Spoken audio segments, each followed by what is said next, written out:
May nahapon tabi sendo kabos mga tugang, good afternoon and welcome na naman po sa programang Marhay na Hapon ngunyan aldaw ning Sabado, Primer Dia de Mes de Nobyembre, the first day of the month of November 2025, ngunyan na aldaw ning Sabado. Kumusta po kamo mga tugang? Siguro abalang-abalan na kamo duman sa pagbisita sa sementeryo. At magayon mga tugang na talagang tawanta ning panahon ang paggirumdom sa satuyang mga yumao sa mga nagadan. Pero ang November 1, ito po ang All Saints Day. Then All Souls Day, November 2. At yun na nga ni mga tugang, kita gabos ay tinatawag na maging banal. So, yun po ang magayon na pangapudan sa tuya. How can we be holy?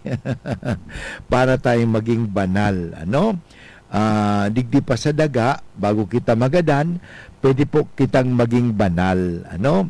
Alam mo, kung igwaning formula ng isang taong banal, actually, sinasabi ni Kristo na people may know that you are my followers if you have love for one another. Yung mga tao, mabibisto kamo na kamo ay mga tagasunod ko kung kamo ay may pagkamuot sa lambang saro. Yan naman talaga Ang tunay na banal ay yung taong nagmamahal sa Diyos, nagmamahal sa kapwa, nagmamahal sa sarili, nagmamahal sa kalikasan. In other words, pagmamahal. At ang pagmamahal, kasama na rin po yan. Ang taong nagmamahal, nagdarasal. At sabi nga sa dasal, mayroong pong kasing kasama yan dalangin at mabuting asal. Kaya ang taong nagmamahal, nagdarasal at nagkakaroon ng magandang asal sa buhay. Yan naman talaga ang ating ang ating layunin dito sa mundo. Bakit tayo nabubuhay dito sa mundo? Parang makapiling natin ang Diyos sa langit. Yan naman talaga So we are all called to be holy. Tandaan po natin, we're all called to be holy. Hindi lang po yung mga sinasabi na mga santo na canonize, pwede po kita gabos maging santo. Ano ba ang santo? Ang santo o ang banal ay ang kaibigan ng Diyos. Kaya pag kaibigan mo o amigo mo ang Diyos, ibig sabihin, banal ka. Pag hindi mo kaibigan ang Diyos, kaaway mo ang Diyos, hangal ka, hindi banal. Ay, ang kahangalan po yan. Kaya ngayon na All Saints Day, November 1, sa tuyang ginigirumdum, tinatawag kita ning panahon o lugar o aldaw na i-honor ta ang mga gabos na banal o mga santo na known and unknown, sabi nga ni yung canonized and not canonized. Kasi ang santo mga tugang, ulitin ko girare, ang taong banal ay yung taong sumusunod sa Diyos. Kasi pag sumunod ka sa Diyos, may pagmamahal ka. Yan naman talaga ang masasabi natin. What makes a friend of God friend is because of what we call love. People may know that you are my followers if you have love for one another. Okay? So yun po tinatawag po tayong maging banal. Kaya nga ngunyan na November 1, sa tuyang paghurup-hurupon mga tugang na gusto ng Diyos na makapiling niya tayo sa langit. Hindi mawalay, kundi tayo po ay makasama. Di ba yung maliwanag yun sa catechesis natin? What is your purpose here on earth? Ano ba talaga bakit ka nga ba talaga nabuhay dito sa mundo? Ang dahilan kung bakit tayo nabuhay dito sa mundo, is to be happy with God in heaven. How can we be happy with God in heaven? Sabi nga, mayroon yan sinasabi, to know God, to love God, and to serve God above all things. And to be with Him forever in heaven. Yun. Yan po talaga ang layunin natin. Kaya sana, wag mawala ang ating, sabi nga ni, goal, o ang ating layunin ang dala ng mga nangyayari sa ating buhay. Kasi minsan didistract tayo ng mga bagay-bagay. So para bang nawawala na tuloy yung ating purpose. So wag po natin mawala ang purpose na yan. Kaya anuman mangyari, should always go with our purpose. Why do we live here on this world? Why are we living? Yan. To be happy, to be holy. Pag sinabing holy, maging buo.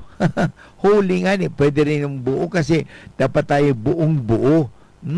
Hindi pwedeng halati-halati. Buong buo tayo para sa Diyos. Kasi ito naman talaga gusto ng Diyos na tayo ay mag-enjoy ng beatific vision of God in heaven. Okay? Kaya ngayon na November 1, ito po ay aldaw to reflect on the glory of the church triumphant. Di ba kasi meron tayong church militant, ang church militant, kita yan mga tugang, yung church militant na tayo pa ay nakikipagtunggali pa, nakikipaglaban pa sa mundong ito. Militant, pag sabing militante, nakikipaglaban. So labanan po natin anumang mga kasamaan. Church militant po 'yun. Habang nabubuhay tayo, nasa church militant tayo. At yung All Souls in Purgatory naman, nasa tawag sila church suffering. So yun ang tawag na purgatory. Naghihirap pa sila. Pero yung church triumphant, ito na po yung mga santo. So yun po, kasi tayo po ay inaanyayahan na pag tayo ay namatay, sana po makapunta tayo sa langit. So yan, kaya panalangin. At ngayon sabi nga, ito pong mga santong ito, sinda po ay talagang sa tuyang dakilain o honor. Diba sa tuyang padasal na Apostles' Creed, nandoon the communion of saints. So magkasumaro, magkasararo kita bilang mga magturugang na banal. So in number 1, honoring the communion of the saints. Ito po ang sa tuwing sineselebrar ngayon November 1. So ano po ang itinuturo dito? Itinuturo ng simbahan na ang gabos na mga mananampalataya, all the faithful are united in the communion of the saints. At sabi ko kanina, yung church triumphant, the saints in heaven who intercede for us, yung mga santo, and the church militant, those of us still on earth striving for holiness, and the church suffering, the souls in purgatory being purified in heaven. Pag celebrate po natin ang All Souls Day or All Saints Day, by the way, kasi undas po nga o All Saints Day muna ang mauna, November 1, bago ang tinatawag na All Souls Day. So ito po ay ang pagkabisto, pagkilala natin. So we recognize our spiritual connection to those who have already reached heaven and part of the body of Christ. So yun po, nakikisumaro kita doon sa mga kalag na yaon na sa langit. Kalag na nasa langit. Alam mo mga tugang, magayon po kayo ng pagirumdum sa tuya. Na kita gabos may kalag. At ang sa tuyang kalag, daay magagadan. Magayon po. Ang sabi nga sa Catechism of the Catholic Church, being more closely united to Christ, talagang ang sabi nga nakita ay nakikisumaro kay Kristo. Those who dwell in heaven, yung mga nakaistar na sa langit, fix the whole church more firmly in holiness. They do not cease to intercede with the Father for us. So ini mga kalag na nasa langit na, matabang po yan sa tuya, kaya sila po ang mga intercessor. So kung because they are friends of God, makakatabang po yan sa tuya. Kasi nga ang kagayunan sa tuyang reliyon, nagpatarabang-tabang.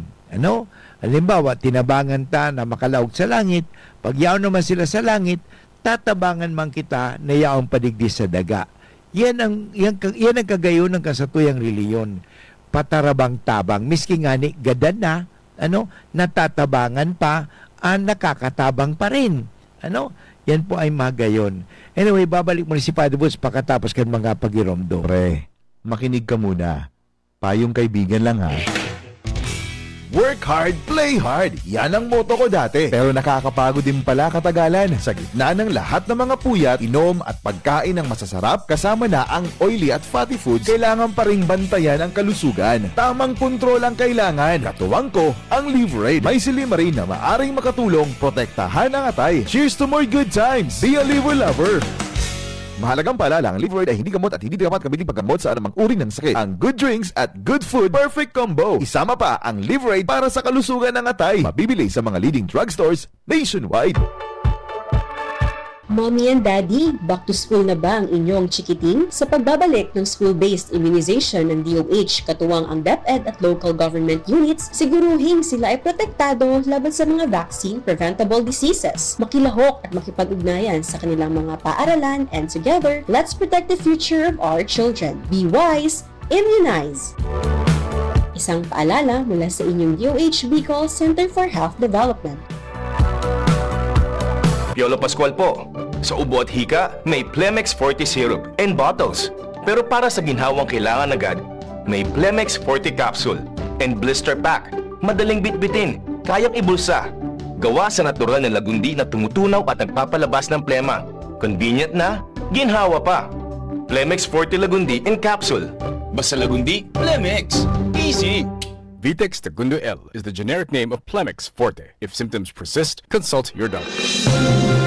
Mga tugang, abangan ta ang pinakabagong programa digdi sa DCGB Radio. Ang programang mahatod ng mga impormasyon, mga istoryang kapupurutan nin inspirasyon na naidulot kan pagtatrabangan nganing maiangat ang pagkabuhay kan mga Bicolanong para omang benepisyaryo. Mag-iribahan kita, alas 10:30 hasta alas 11 ng pagkaaga. Magantabay, asin maghinanyog sa kape, asin baretang agraryo. Kung ikaw ay edad 50 pataas katulad ko, may mataas na ang risk ng panlalabo ng paningin. Mas challenging ang pang-araw-araw na gawain tulad ng pagbabasa, pagsusulat, at pagmamaneho. Ang Optin ay may lutin na maaari makatulong sa kalusugan ng mata, nilalabanan ang epekto ng glaucoma, macular degeneration at katarata. Kitang-kita ang kalusugan. Mabibili ang Optin sa mga pangunahing butika nationwide. Mahalagang paalala, ang Optin ay hindi gamot at hindi dapat gamitin panggamot sa anumang uri ng sakit. Attention! Attention! Mga paraantabay, may marhay na bareta!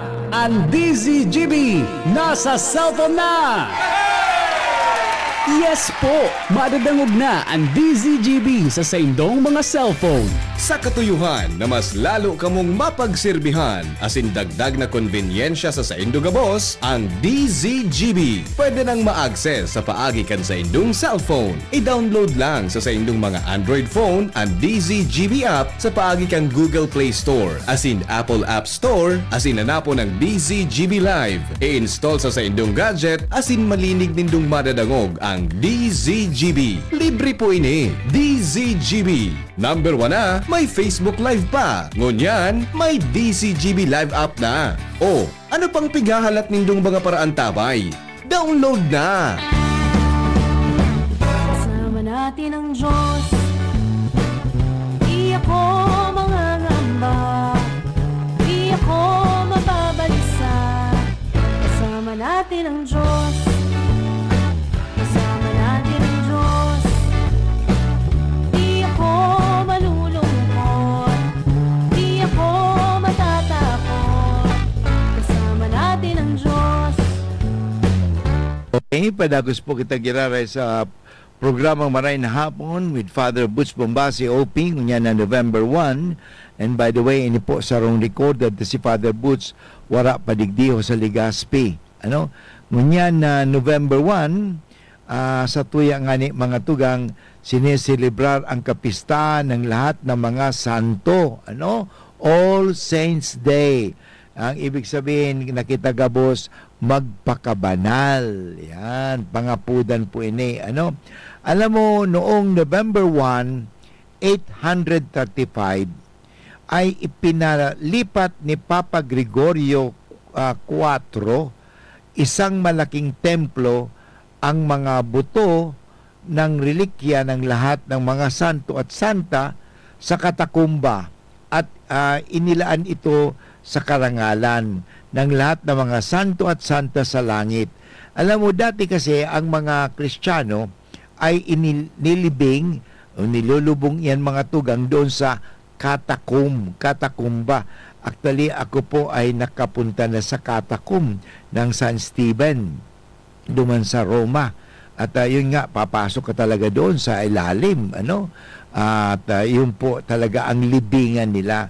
Kasi noong panahon, talagang ang mga Kristiyano noon ay nagtatago, Pero noong sabi ko, the first 300 years of Christianity, mabuti na lang mga nung 300, 400 years na si Constantino na nga ang naging emperador, pinayagan niya ang mga Kristiyano na makapagpatayo na ng templo, o ng simbahan. Pero dati noon, sa katakumba sila at doon inilibing ang mga Kristiyano. At siyempre doon sa mga nailibing na yon, may mga tao doon, mga Katoliko na nagmimilagro sa pagdasal nila, kaya ngayon naginawang Santo Santa. Kaya dito nagsimula mga tugang noong November 1, 835, dito nagsimula ang pagdiriwang ng kapistahan ng lahat ng mga santo sa araw, sabi nga nila sa Kastila, tinatawag ito Todos los Santos. At sa All Saints naman, Todas las Almas. Yan mga tugang. Kaya yung mga banal sa langit at tayong mga nakikipagsapalaran pa dito sa lupa ay bumubuo ng isang mystical body of Christ. Kasama tayo sa sinatawag na mystical body of Christ. Ang mystical body of Christ, kaya nga mystical. Pag mystical, kasama po yun. Tayo ay napapakupkup sa kanilang panalangin, yayamang malapit sila sa luklugan ng biyaya, malapit sila sa Diyos. Kasi they are now enjoying the beatific vision of God. Sabi nga nahiling na nila ang Diyos At dahil nahiling nila ang Diyos, so malapit na sila sa Diyos. Kaya nga pwede sila magiging intercessor. Ano bang ibig sabihin ng intercessor? Tagapamagitan. Para may namamagitan sa iyo, parang mapamadali. Importante po yan Parang sabihin, ang mga abogado. At ito po ang mabisang paraan upang makamtan ang kanilang pamamagitan ay parisan natin ang kanilang mga halimbawa. Kaya yung mga santo, mga santa, dapat kilalanin natin ang mga kanilang buhay. Well, sa November 1, pag November 1, gabos na santo yan. So, usually, tulad sa November 3, ipagdiriwang natin ang kapistahan ni San Martin de Porres. So, specific na santo yon. So, yung mga santo, sinda po ay mga tao. At yung mga taong yan, na nabuhay digdi sa daga, nakipagsapalaran siya, mahirap. Hindi nangangahulugan na napakadali maging santo. Hindi po. Dumaan sila sa mga paghihirap. Pero ang one thing sa kanila, mga tugang, ang mga santo, may malakas silang paniniwala sa Diyos. So, kung may aarugong kita, if there's one thing that we should try to emulate or imitate is faith, yung paniniwala sa Diyos. Yan. May paniniwala sila sa Diyos At anong ibig sabihin paniniwala sa Diyos? Hindi lang basta intellectual assent. Ito po ay ang pagsuko nila o surrender. Sabi nga, pananampalataya, yung pagtaya na kanilang paniniwala sa Diyos. So yung pagbigay nila ng kanilang sarili sa Diyos.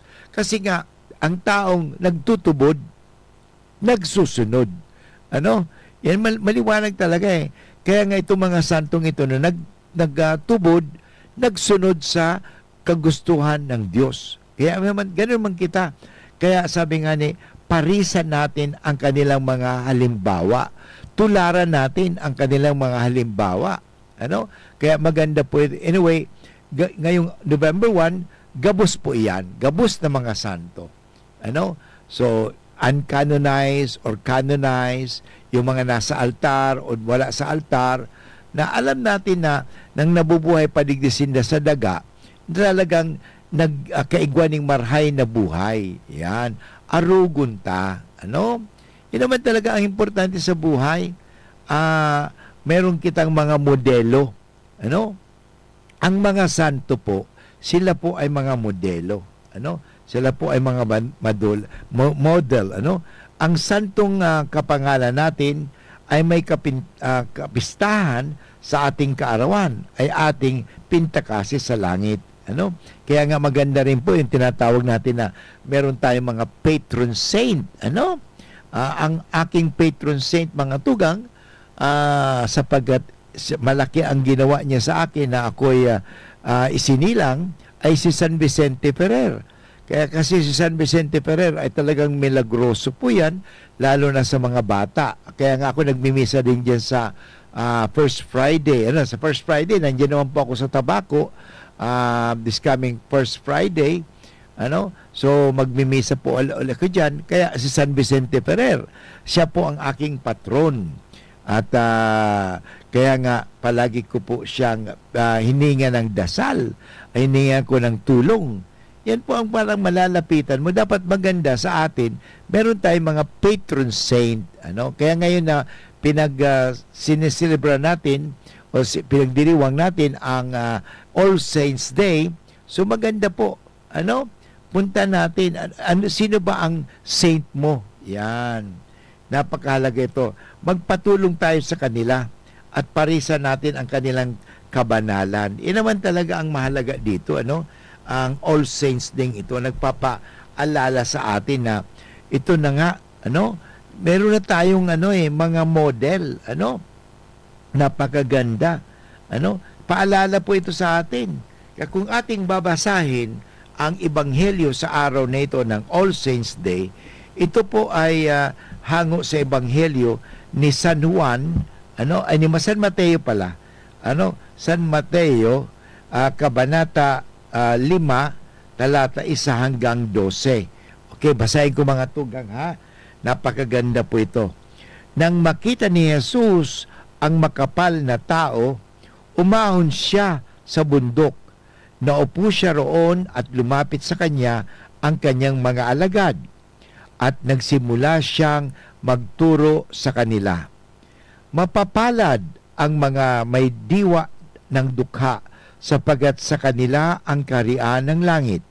Mapapalad ang mga nagluluksa, sapagat pagiginhawahin sila. Mapapalad ang mga di marahas, sapagat mapapa sa kanila ang lupain. Mapapalad ang mga nagugutom at nauuhaw sa katarungan, sapagat bubusugin sila. Mapapalad ang mga maawain, sapagat kaaawaan sila.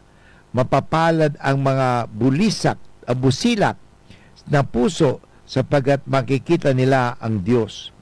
Mapapalad nga ang mga nagpupunyagi para sa kapayapaan, sapagat tatawagin silang mga anak ng Diyos.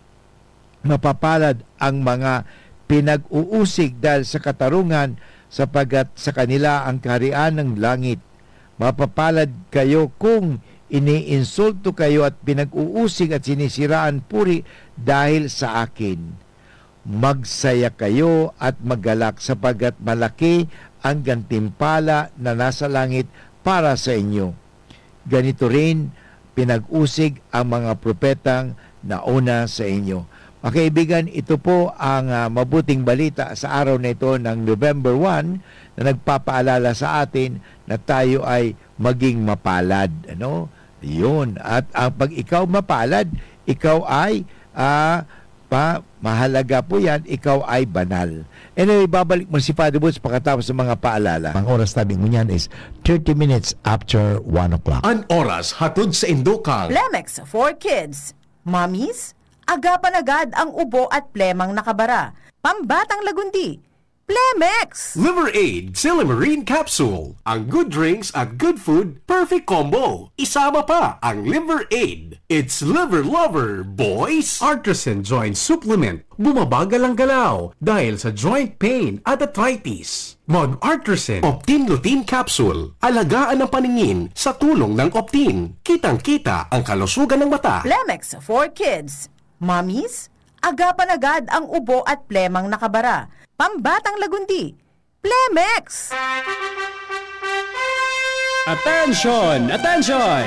Mga paraantabay, may marhay na bareta. Ang DZGB nasa cellphone na!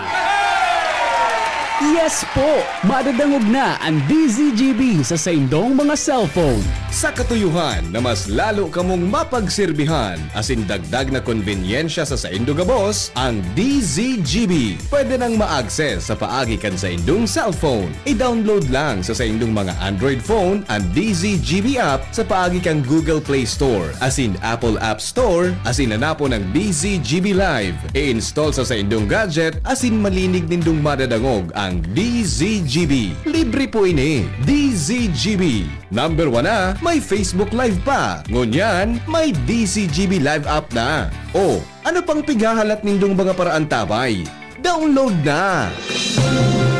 Mga tugang, abangan ta ang pinakabagong programa digdi sa DCGB Radio. Ang programang mahatod ng mga impormasyon, mga istoryang kapupurutan nin inspirasyon na naidulot kan pagtatrabangan nganing maiangat ang pagkabuhay kan mga Bicolanong para omang benepisyaryo. Mag-iribahan kita, alas 10:30 hasta alas 11 nin pagkaaga. Magantabay, asin maghinanyog sa kape, asin paretang agraryo. Natin ang Diyos, di ako mangangamba, di ako mababalisa.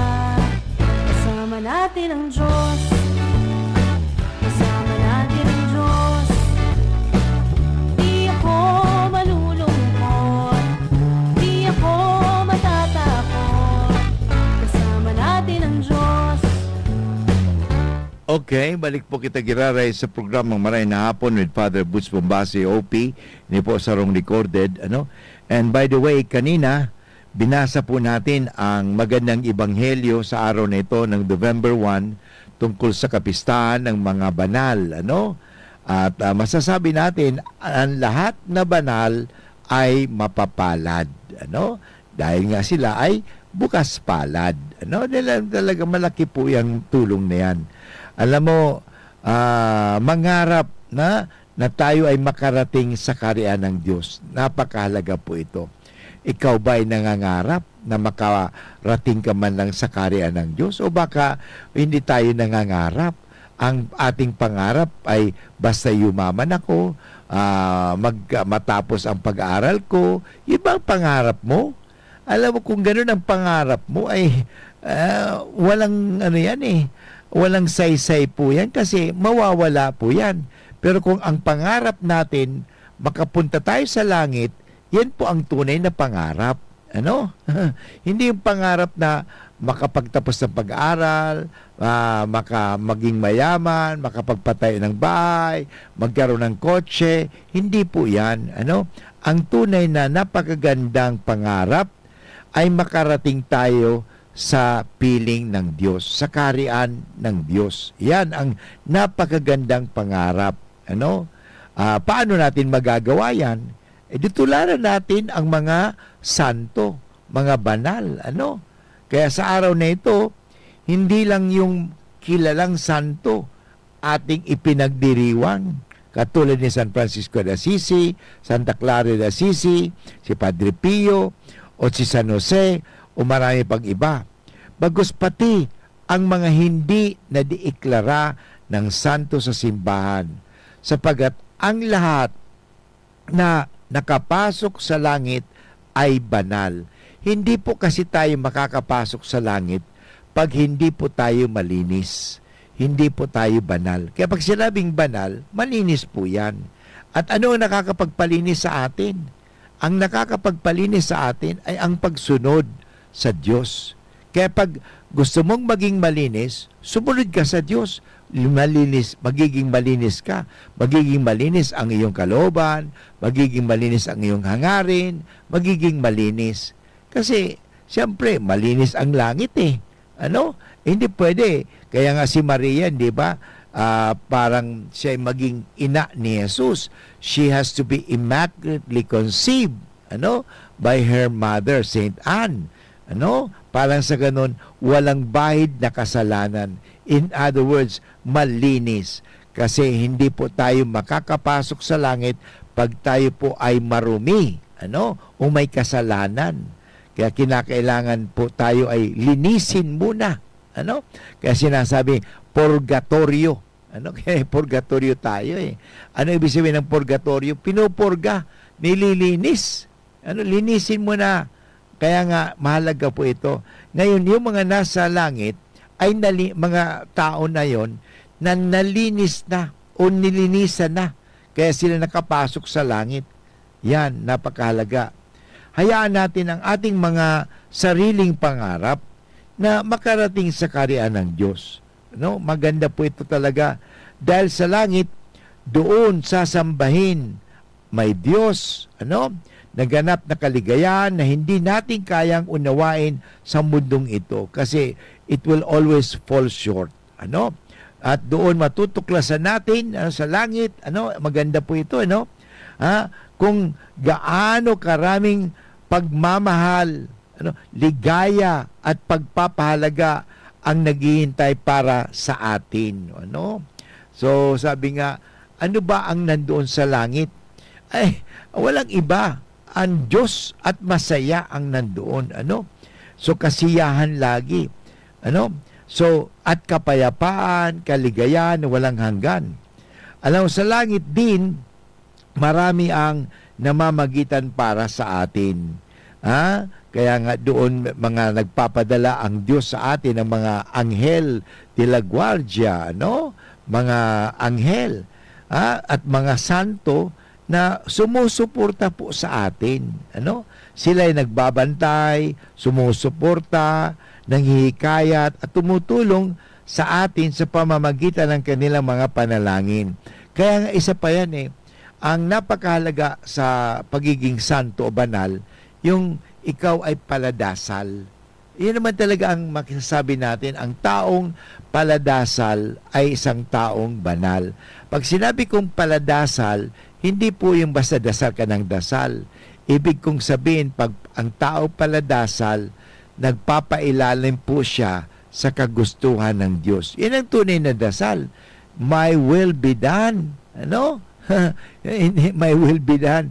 Your will be done. God's will be done. Not my will be done.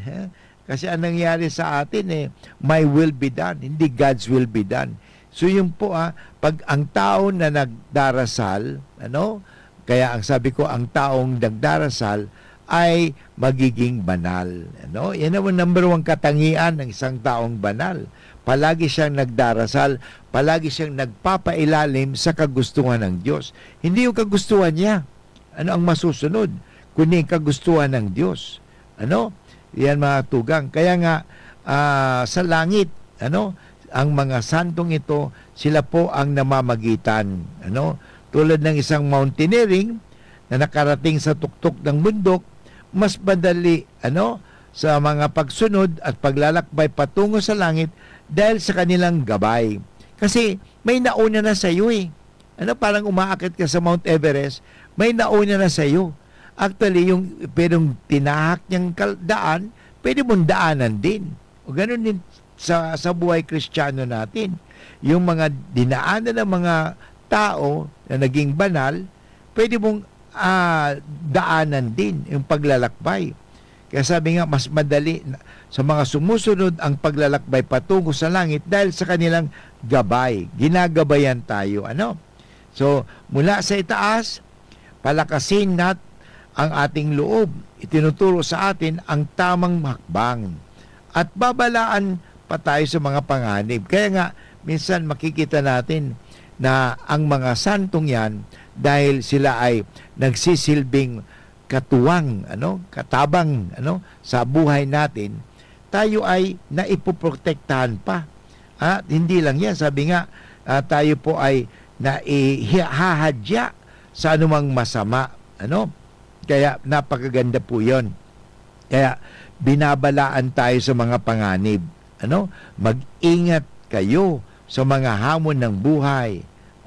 Sa kanan, may matibay na pundasyon. Kumapit tayo ng maayos. Sa tulong ng mga banal sa langit, mga santo, malalampasan natin ang mga pagsubok at makakamtan natin ang kaharian ng langit. Kasi nga, sila po ang ating mga guide. Sila po ang ating mga inspirasyon. Napakahalaga po yan. Kaya mga modelo. So, yan. Kaya nga, ito nga sinasabi na tayo kaya ay tinatawag na maging banal. So, ngayong araw na ito, November 1, All Saints Day, reminds us of our universal call to holiness as expressed by St. Paul. Sabi sa first letter to the Thessalonians, chapter 4, verse 3. Sabi niya, this is the will of God, your sanctification. So, ang kalooban ng Diyos ay ang ating kabanalan. Kaya kung gusto natin masunod ang kalooban ng Diyos, tayo ay maging banal. Tayo ay sumunod. So, the saints, tandaan po natin mga santo, were ordinary men and women. Ordinary lang naman sila po Kadalasan nga sila mga ordinaryong tao. May mga mayaman, pero tinilik din nga nilang kayamanan tulad ni San Francisco, ang yaman-yaman. Kahit si Santo Domingo, may kaya din po yun. Tinalikdan nila yon para makasunod sila sa kagustuhan ng Diyos. So, ito po, they are ordinary men and women who responded heroically to God's grace. Kaya ang mahalaga po ito tumugon tayo sa grasya ng Diyos. At ang grasya ng Diyos, mga tugang, makapag-i-inspire sa atin yan. Okay? Makapagbibigay sa atin ng kagaanan ng loob. To live a virtuous lives and reminds us that sanctity is possible for everyone regardless of their state in life.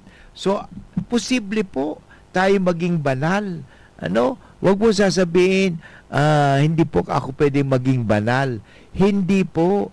Kayang-kaya mo maging banal. Magsumikap lang tayo. Sumunod lang tayo sa kagustuhan ng Diyos. Anyway, babalik mo rin si Father Butch pagkatapos ng mga paalala. Ubo ng anak? Nakababahala? Baka plema. Para dyan, Plemex for Kids ang pambato ko. Ang Plemex for Kids ay gawa sa lagundi. Tinutunaw at pinalalabas ang plema. Ginhawa para sa bata, peace of mind para kay mommy. Camille Prats Yambao po, nagpi-flex for Plemex.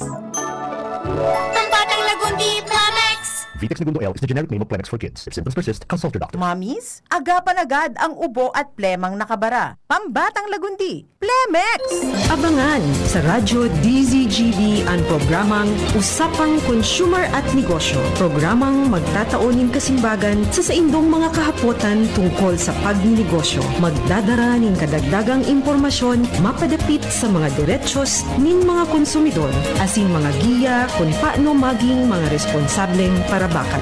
Usapang Consumer at Negosyo. Mataon pagnibid sa mga matrayumpong negosyante asin sa mga establishmento de negosyo na may marhaing na kontribusyon sa komunidad. Usapang Consumer at Negosyo. Madadangog na kada primero Biyernes kan bulan, alas 11 sagkod alas 12 ni Nado. Ihahatod sa Indo kan Department of Trade and Industry Regional Office 5. Usapang Consumer at Negosyo. Abangan.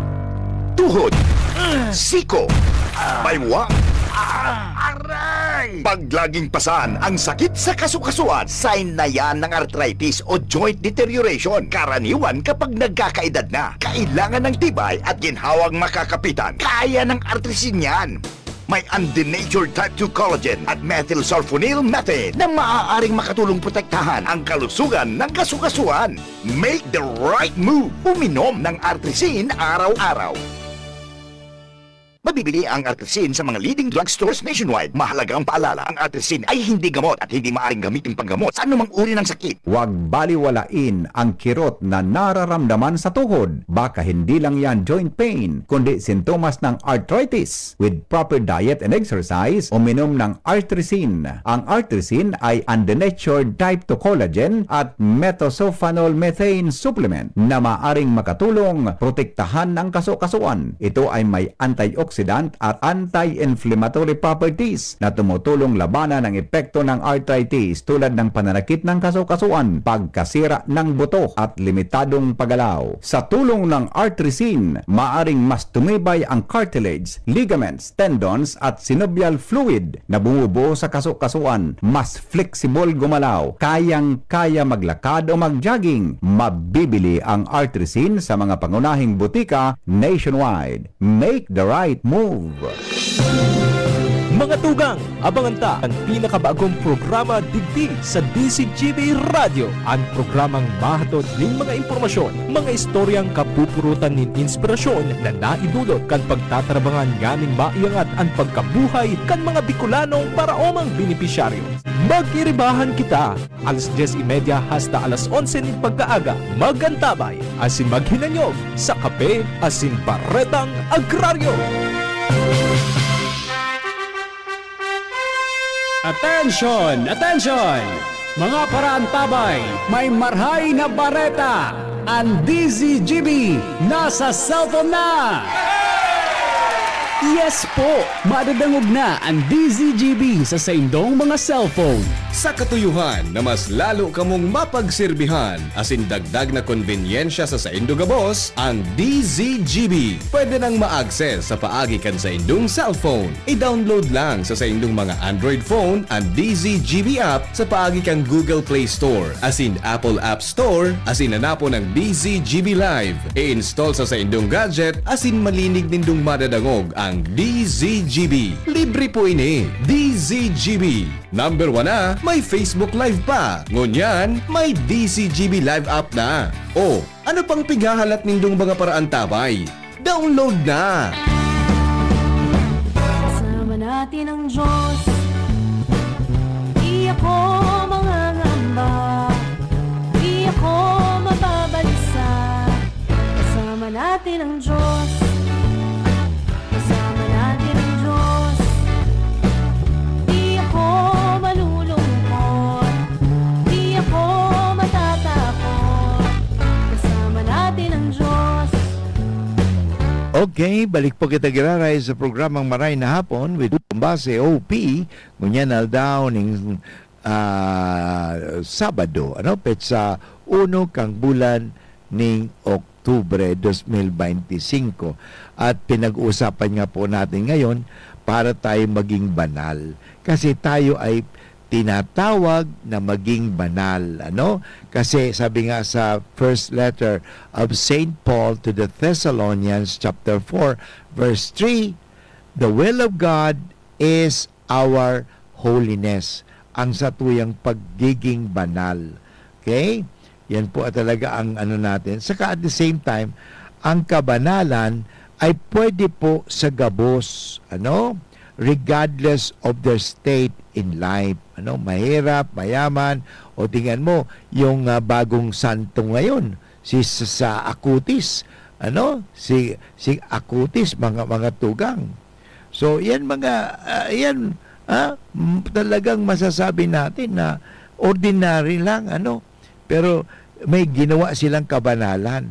So, yun po naman talaga malaki ang ginagawa na kabutihan. Yan. Kaya kung gusto natin maging banal, gumawa tayo ng kabutihan, huwag yung kasamaan. Ang problema ginagawa natin yung kasamaan.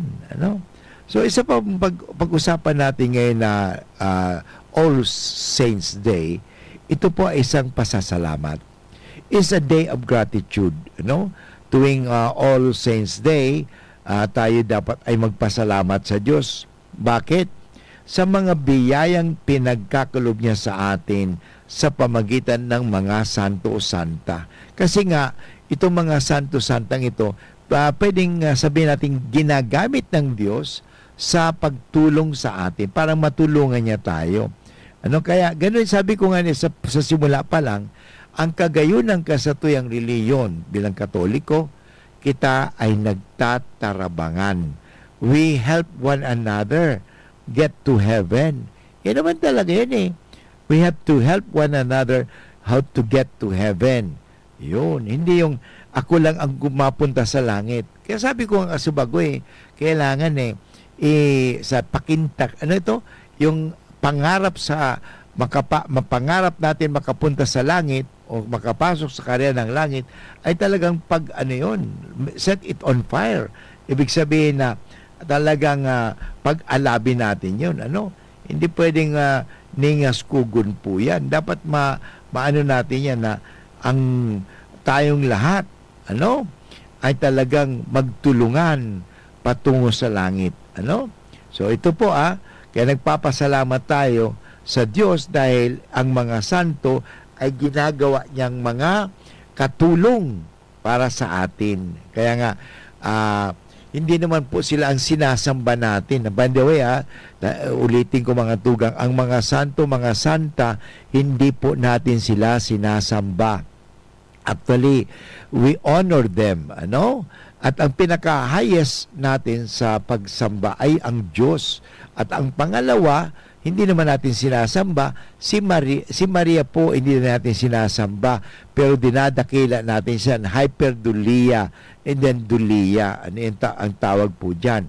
So, ang ibig sabihin, yung different kinds of veneration. God is only to be adored and worshipped. The saints and the Blessed Virgin Mary, we honor them. Pinaparangalan natin sila dahil sila ay sumunod sa Diyos. Yan. Pag sumunod ka sa Diyos, dapat parangalan ka. Hindi ba ganoon din naman pag sumunod ka sa mga patakaran, ay binibigyan ka ng honor. O ganoon po yun. Kaya ginagawa natin yan. So, alam mo, itong mga buhay kan mga santong ini, ito po ay mga sinasabi nga sa English, testament. Testamento. Sinyales ng grasya, ng kapatawaran ng Diyos at yung kapangyarihan ng Diyos dito sa mundong ito. Sabi nga sa Book of Revelation, ito po ang napakagandang paalala sa atin.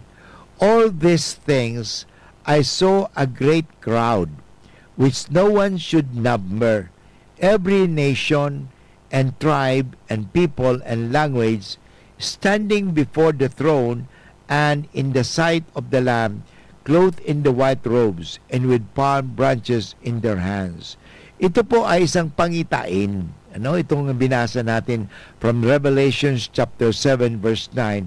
Ito po ay pangitain. It's a vision. Mag-imagine kayo na iba-iba, diversity and unity of the saints, na iba-iba sila. May bata, matanda, may mga mayaman, may mga mahirap, na talagang dumadakila sa Diyos. So, glorifying God.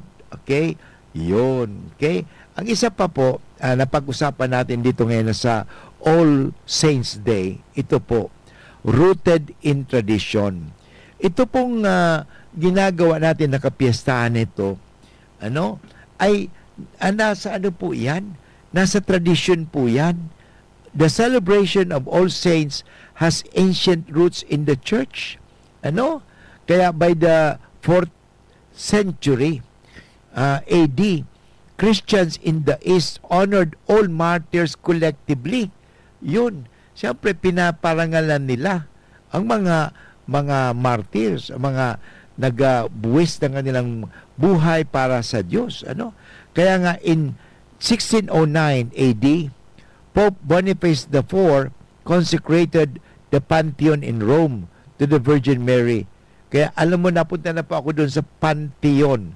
Alam mo, itong Pantheon na to, nakulaong po iniho na doon sa Roma, na ito nga duman ang libingan. And all the martyrs establishing the feast, yun, duman sa Pantheon. So, actually, ang Pantheon is pan, all denteo. Yun na yung doon sa panahon sa Roma noon na kinikilala nandoon, ano. So, mga tugang, napakahalaga po. In 837 AD, Pope Gregory IV extended the celebration to include All Saints and fixed the date to November 1. So, yun po ang maliwanag doon, ano. So, yan ang maliwanag dyan sa November 1 na yan. And ito po, lastly, ang pag-usapan natin sa November 1. Ngayon na pinagselebrata ang All Saints Day, ito po ay, sabi nga, patikim sa tuya sa langit. Ano? Na pinapagirumdum sa tuya, mga tugang, pag kita nagadan, saan gusto nindong maduman? Sa kaharian ng langit o sa impyerno? Ano? So, yun po, mangarap tayo makapunta sa langit. Ano, hindi ba? Nagsisimula po kasi yan sa pangarap eh. Pag hindi ka nangangarap, ay walang mangyayari sa iyo eh. Ano? Madalas sinasabi ko nga, ang taong walang pangarap ay talagang mauwi lang sa pagiging mahirap. Yun naman talaga. Kaya mangarap ka. Sabi nga, libre po ang mangarap. Ano? At ang pinakamagandang ipangarap mo na pag ikaw, ako, o tayong lahat mawala dito sa mundong ito, tayo ay makarating sa langit. Ano? Makapiling natin ang Diyos sa langit. Yun. So ito po the foretaste of heaven. Kaya nga, kayo na All Saints Day, tayo binibigyan ng, sabi nga, glimpse of our ultimate goal, which is eternal life with God. Ano? It reminds us of the joy and glory of heaven, where we hope to join the saints one day, na inaasahan natin na makakasama natin ang mga banal na nasa langit. Ano? Kaya nga, itong kapiyasahan na ito ay talagang isang celebration of hope. Ano? Kaya nasa Pilgrims of Hope tayo, encouraging us to persevere in faith and love. Kaya, tiyaga lang. Okay? Kaya ngayon, maganda po na mag-attend tayo ng misa. Ano?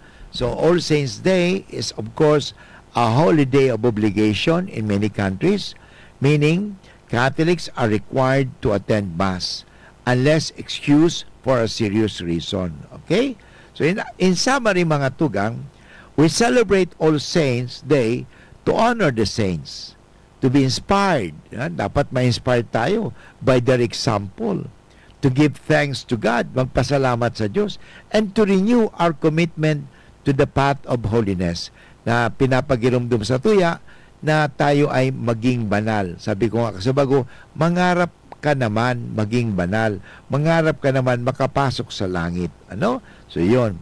So it is a day of joy and hope, reminding us of eternal destiny that awaits us if we remain faithful to Christ. So dapat tayo maging tapat sa Kristo. So let us strive to imitate the saints and pray for their intercession. Ano? Sa mga kalag sa langit, ano? Matabang iyan sa tuya. Kaya pwedeng sabihin natin to all the saints in heaven, pray for us. So anyway, inabot tayo yung oras ng pamamaaram. Ito po muli si Father Butch Bombasi o pinagpapasabing salamat po. At pag dumalaw po kayo sa sementeryo, huwag niyong kakalimutan na magdasal at magnilay-nilay tungkol sa ating kamatayan din. Saan tayo pupunta? Sa langit ba o sa impyerno? God bless you. Bye-bye.